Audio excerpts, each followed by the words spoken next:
Career planning মাঝপথে এসে অনিশ্চয়তার সমাধান কি? ক্যারিয়ার প্ল্যানিং জীবনের শুরু থেকেই করা উচিত।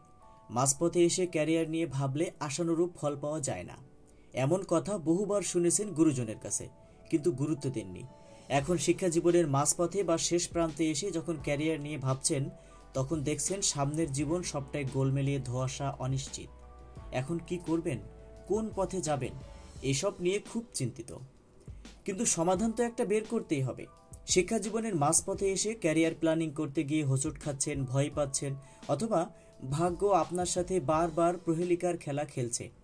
এমন সময় আমাদের কি করা উচিত? এমন সময় নিজেদের খুব সময় উপযোগী, তড়িৎ, যথার্থ এবং বিচক্ষণ কিছু শক্ত সিদ্ধান্ত নিতে হয়। প্রশ্ন হলো, কি সেই শক্ত সিদ্ধান্ত, আর কিভাবেই বা সেই সিদ্ধান্তগুলো নেওয়া যায়? ঢিলেঢালা জীবন অতিবাহিত করতে করতে হঠাৎ করে ক্যারিয়ার নিয়ে সিরিয়াস হয়ে নদীর প্রবল স্রোতের মুখে পড়ে হাবুডুবু খাওয়ার দশা যাদের, অথবা বহুদিন ধরে একটা পরিকল্পনা নিয়ে বাঁচতে বাঁচতে হঠাৎ সেই পরিকল্পনা ভেস্তে গিয়ে অকুল পাথারে পড়েছেন যারা, তাদের জন্য আজ শেয়ার করব এমন কিছু তড়িৎ সিদ্ধান্তের কথা, যা আপনার হতাশাকে মুহূর্তেই সম্ভাবনায় রূপান্তরিত করতে পারে। আপনার বহুদিনের ভুল জীবন দর্শন পাল্টে নিমেষেই আপনাকে আরও বাস্তববাদী করে তুলতে পারে। তবে হ্যাঁ, শুরুতেই বলে রাখি, আমার এই ভিডিওর বক্তব্য ও তড়িৎ সিদ্ধান্তগুলো আলাদা আলাদা শিরোনাম শুনে প্রথমেই মনে হতে পারে, আরে এসব কথা তো জানি, এ আবার শোনার কি আছে। হয়তো আপনি কথাগুলো জানেন বা শুনে থাকবেন, কিন্তু যা জানেন না তা হলো কেন, কখন আর কিভাবে তা জীবনে প্রয়োগ করতে হয়, অথবা এই জানা কথাগুলোই কখনো ব্যাখ্যা করে নিজের জীবনের সাথে মেলানোর চেষ্টা করেননি। আশা করি আজ সেই কাজটাই করবেন আর নিজের ভুল জীবন দর্শনকে পাল্টে সাফল্যের সঠিক পথ খুঁজে নেবেন। তো চলুন, আর ভূমিকা নয়, এবার মূল আলোচনায় ঢুকে পড়ি। প্রথম কথা, নিজের মতো হন। বন্ধুর মতো ব্যাংক কর্মকর্তা হতে পারলে ভালো হতো। পাশের বাড়ির ভাইয়ের মতো একটা সরকারি চাকরি যদি পেতাম। ছোট ভাইয়ের মতো ফ্রিল্যান্সিং করলে বাড়িতে কম্পিউটারে বসে বসেই সব কাজ করতে পারতাম। মামার মতো ঢাকা মেডিকেলের ডাক্তার হতে পারলে জীবনটা সত্যিই পাল্টে যেত। অথবা পাশের বাড়ির আপুর মতো একটা বুটিক্স হাউস দিলে ভালোই চলতো। না, এই ভাবনাগুলো একদম ভুল। অমুক হয়েছে বলে আমাকে হতে হবে বা অমুকের মতোই হতে হবে, এমনটা ভাবা নির্বুদ্ধিতা, কখনো কখনো ভয়ানক পরিণতির কারণ। কেননা অন্যের সাফল্যের মোহে পড়ে তাকে অনুকরণ করতে গিয়ে যদি ব্যর্থ হন, তাহলে আপনি ভয়ানক বিষণ্ণতায় ভুগতে শুরু করবেন।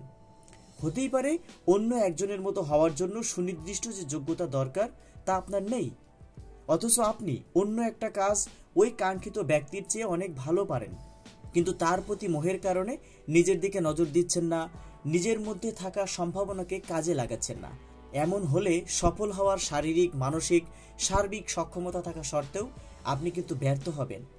সুতরাং অন্য কারোর মতো নয়, আপনি একান্ত নিজের মতো হয়ে উঠুন। আপনার ভালো লাগার জায়গা কোথায় সেটা খুঁজে বের করুন এবং সেখানেই মনোযোগ দিন। আপনার সুন্দর ক্যারিয়ার আপনা থেকেই গড়ে উঠবে। দ্বিতীয়ত, নিজেকে সমৃদ্ধ করুন। এই ছোট্ট কথাটির বিশাল ব্যাখ্যা হতে পারে, বৃহৎ প্রস্তুতির ভাবনা আসতে পারে।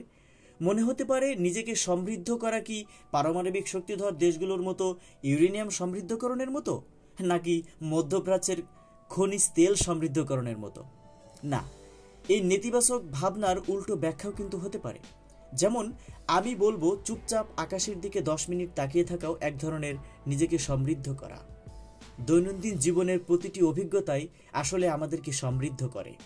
আমি 2012-13 সালে একটা শিক্ষা কার্যক্রমের অংশ হয়ে দক্ষিণবঙ্গের অনেকগুলো মাধ্যমিক বিদ্যালয় পরিদর্শন করি। সেখানে দেখেছি শিক্ষার্থীরা পাঠ্য বইয়ের জ্ঞানকে শুধুমাত্র ক্যারিয়ার গঠনের তথা তাদের বয়স অনুযায়ী ভালো মার্কস পাওয়ার হাতিয়ার মনে করে, আর তাদের যাপিত জীবনকে তারা পারিপার্শ্বিকতা, সামাজিক প্রচলিত ধারণা এবং সামাজিক কুসংস্কার আচ্ছন্ন জ্ঞান দিয়ে পরিচালিত করে।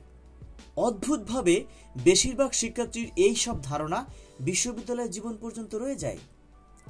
নিজেকে সমৃদ্ধ করার অর্থ হলো এই ভুল গণ্ডি থেকে বের হয়ে আসা। জীবনের অর্জিত জ্ঞান কেবল আলাদাভাবে ক্যারিয়ার গঠনের হাতিয়ার না ভেবে দৈনন্দিন জীবন, চিন্তায়, দর্শনে ধারণ করা। মনে রাখা দরকার, আমরা শিক্ষা গ্রহণ করি কেবলমাত্র চাকরি পাওয়ার জন্য নয়, আমরা শিক্ষা গ্রহণ করি নিজেদেরকে জ্ঞানের আলোয় আলোকিত করার জন্যে। এখন নিশ্চয়ই একটা বড় প্রশ্ন মাথায় ঘুরপাক খাচ্ছে, সেটা হলো এই নিজেকে সমৃদ্ধ করাটা ঠিক কেমন? কি কি দিয়ে আসলে নিজেকে সমৃদ্ধ করতে হবে? ছোট ছোট 3টে উদাহরণ দিয়ে বোঝানোর চেষ্টা করছি। আমরা যেহেতু গণতান্ত্রিক রাষ্ট্রে বাস করি, আমাদের ভ্যাট ট্যাক্সের টাকায় সরকার চলেন।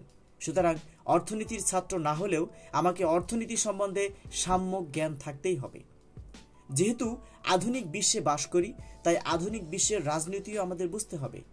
যেহেতু প্রযুক্তির এক মহা বিপ্লবের মধ্য দিয়ে আমরা চলেছি, সুতরাং সময় উপযোগী প্রযুক্তি জ্ঞানও থাকতে হবে।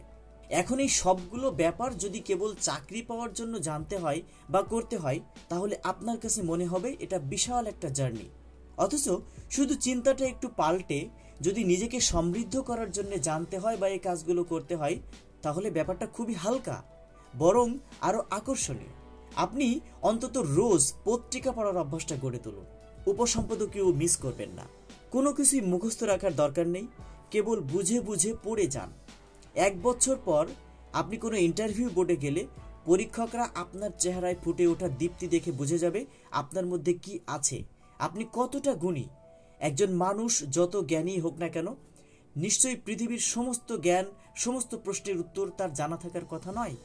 সুতরাং ইন্টারভিউ বোর্ডে সব প্রশ্নের উত্তর পারাটাই মুখ্য বিষয় না, সার্বিকভাবে নিজেকে উপস্থাপন করাটাই আসল। আর এর জন্যই প্রয়োজন নিজেকে সমৃদ্ধ করা। তৃতীয়ত, স্বপ্ন পরিবর্তন। স্বপ্ন পরিবর্তনের কথা শুনে নিশ্চয়ই ঘাবড়ে গেছেন। পৃথিবীর সব সফল অনুপ্রেরণাদায়ী মানুষেরা নিজেদের স্বপ্নকে আঁকড়ে ধরে রাখতে বলেন, স্বপ্নকে বাঁচিয়ে রাখতে বলেন। অথচ আমি কেন স্বপ্ন পরিবর্তনের কথা বলছি? আচ্ছা, আপনাকে যদি জিজ্ঞেস করা হয়, হয়তো এই মুহূর্তেই পৃথিবীর বিখ্যাত 10-12 জন সফল মানুষের নাম এবং তাদের কর্মের কথা আপনি বলে দিতে পারবেন। কিন্তু ভেবে দেখুন তো, এই একই সময়ে 10-12 জন ব্যর্থ মানুষের নাম বলতে পারবেন? পারবেন না। কেননা ব্যর্থদের মহাকাল মনে রাখে না, মনে রাখেন না আপনিও। অথচ সাফল্যের শীর্ষে ওঠা গুটি কতক মানুষের বিপরীতে লক্ষ লক্ষ ব্যর্থ মানুষের সংখ্যাই বেশি। ধরুন, আপনি স্কুলে পড়াকালীন ঠিক করেছিলেন বড় হয়ে মেডিকেল কলেজে পড়ে ডাক্তার হবেন।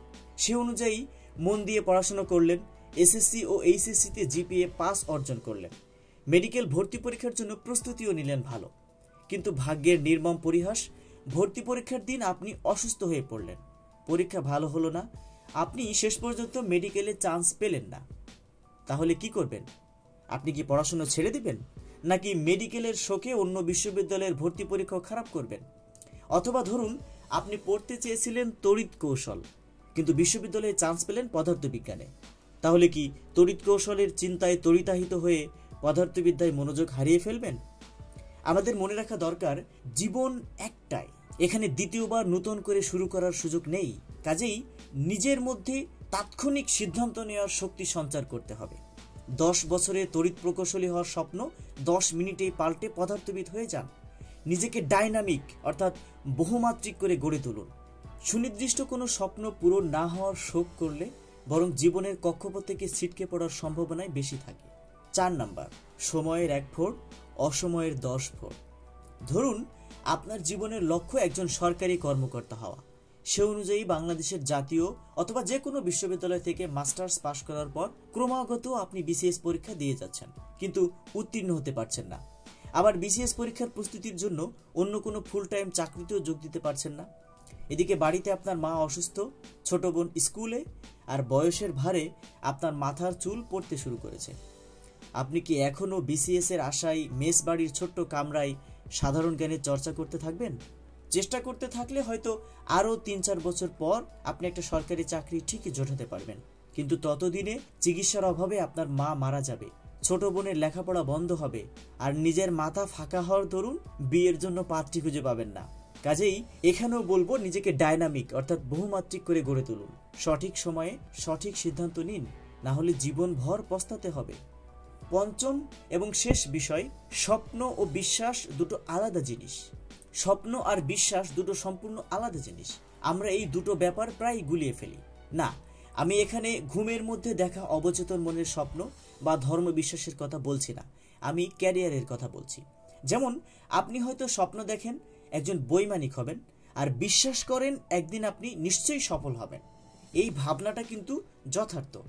কিন্তু যদি বলি আপনি হয়তো স্বপ্ন দেখেন একদিন সফল হবেন আর বিশ্বাস করেন একদিন নিশ্চয়ই বৈমানিক হবেন, বাক্যটা কেমন দুর্বল হয়ে গেল না? স্বপ্নের সাথে সময়ের একটা যোগসূত্র আছে, কিন্তু বিশ্বাসের সাথে সময়ের এরকম যোগসূত্র নেই। অর্থাৎ বৈমানিক হতে একটা নির্দিষ্ট বয়স পর্যন্ত সময় থাকে। তাই বৈমানিক হওয়ার স্বপ্ন ঠিক আছে, আর সফল আপনি হবেন সেটা বৈমানিক না হয়ে একজন ব্যবসায়ী হিসেবে হতে পারেন। এখানে সময়ের ব্যাপারটা মুখ্য না, কাজেই দুটো ব্যাপার আলাদা। এই দুটো গুলিয়ে ফেললে ক্যারিয়ারও কিন্তু গুলিয়ে যাবে। আপনি খুবই বিচক্ষণ এবং জ্ঞানী ব্যক্তি হতে পারেন, কিন্তু যদি স্বপ্ন আর বিশ্বাসের তফাৎ না জানেন তবে নিশ্চিত পস্তাবেন। কাজেই স্বপ্ন দেখুন আর বিশ্বাস রাখুন।